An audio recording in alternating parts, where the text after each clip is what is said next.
Greetings everyone, this is Fact About Africa. Welcome again. We continue exploring several things which are going on here in Africa. And today we are going to see the statement of President of South Africa, Mr. Cyril Ramaphosa, at the G20 summit concerning the management of hunger and poverty in South Africa.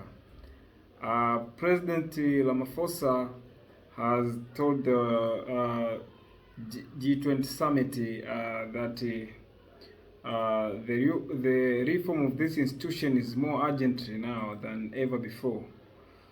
And I believe that we all agree that the world governance to go forward, the institutions must be reformed. Our discussions here today demonstrate a shared global will to address current and future global challenges. The world faces many challenges that pose a danger to global peace and justice. They pose a danger to the very extent of this precious planet that we share. These challenges include socializing global temperatures, rising inequality between national and people, and escalating geopolitical tensions in areas such as Ukraine, Gaza, and Sudan, and among others. To address this challenge, we need more robust multilateralism and a renewed commitment to the purpose and the principle of UN Charter. The UN Charter calls for the peaceful resolution of conflicts, the principle of self-determination, and also enshrined in Charter.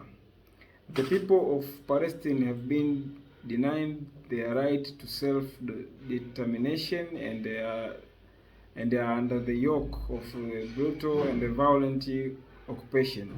At the G20 collective, we need to add our voices to ensure that the carnage that is taking place in Gaza is ended and that we work towards a just, lasting peace of both Palestinians and Israelis. The UN Charter must therefore be respected. All member states must comply with its principle and with the international law. There can be no expectation and no country is immune from this obligation. We all bound the same rules. There are need to both strengthening and reform multilateral mechanism and institution to address the challenges that the world faces. This institution need to be inclusive and representative, just as we call for the UN and the UN Security Council to be inclusive, to not leave other out. They must be able to respond and the need of all persons and all situations. The United Nations must remain content peace and multilateralism. The UN must lead the way to advancing peace and security, tackling poverty and development, and protecting human rights. And it must be capable of combating the use of hunger and weapons for war, as we are now seeing some parts of the world, including in Gaza and Sudan. To fulfill this mandate, the UN must be demoralized. It must be more effective, action oriented and forward looking. The global financial system must be fit for purpose. More ambitious targets should be set for grants and concessional financing. This includes the special drawings rights that must be available for a number of developing economic countries, including on the continent of Africa. We must enhance multilateral coordination on debts, drawing the private sector. South Africa supports the call for the strengthening of the multilateral trading system and the WTO reforms. We want to add that the WTO must move toward reform so that the trading system in the world is fair for all.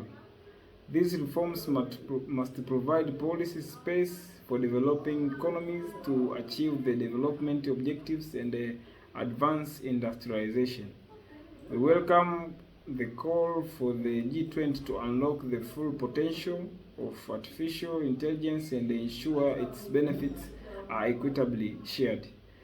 We must approve and promote international cooperation on international governance and artificial intelligence. South Africa supports an open, free, secure, and people-oriented digital future.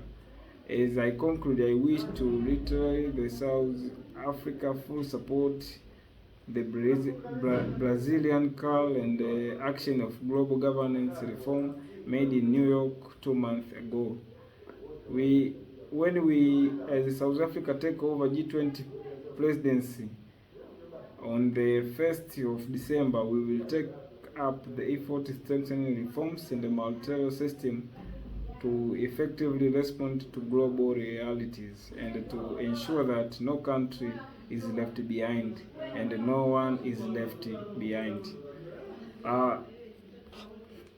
That is the statement of President Cyril Ramaphosa to the G20 summit concerning fighting against hunger and poverty in South Africa and all over the world, basically in Africa. What are your thoughts concerning this statement from Mr. President Ramaphosa? Please, you can share with us in the comment sections, and we'll pass through it so we can get solution to our own problems as we Africans from several countries in Africa, so as we can solve the problem and standardize our living standard. Thanks for watching and welcome again. This is Fact About Africa.